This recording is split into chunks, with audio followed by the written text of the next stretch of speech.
আমরা ধরেন না। হ্যাঁ, পাট গবেষণা আঞ্চলিক কেন্দ্র, পাট গবেষণা আঞ্চলিক কেন্দ্র চান্দিনা কুমিল্লা। এই অফিসটি মূলত কুমিল্লা এবং চট্টগ্রাম এই অঞ্চলের 11টি জেলার প্রতিনিধিত্বকারী আঞ্চলিক গবেষণা কেন্দ্র। তো এখানে আমরা 56টি জাত আছে আমাদের, সেই জাতগুলোর আমরা গবেষণা কার্যক্রম, এর পাশাপাশি বিভিন্ন অগ্রবর্তী সারি যেটা আমাদের আগামীতে জাত হিসেবে বের হবে, সেই গবেষণা কার্যক্রমের সাথে সাথে আমাদের সম্প্রসারণের জন্য কিছু মাঠ দিবস এবং প্রশিক্ষণ করা হয়।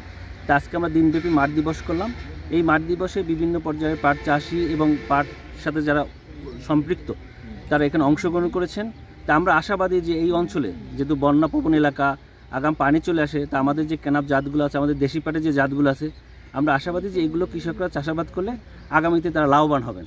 এবং এই প্রোগ্রামে যারা আমাদের আজকে দূর দূরান্ত থেকে আসছেন সবাইকে আমরা স্বাগত জানাচ্ছি, এবং সেই সাথে আমাদের যে স্যাররা ঢাকা থেকে আসছেন অনেক কষ্ট করে, তাদেরকে আমরা ধন্যবাদ জানাচ্ছি। ধন্যবাদ। Thank you. একটু রেলি করেন একটু।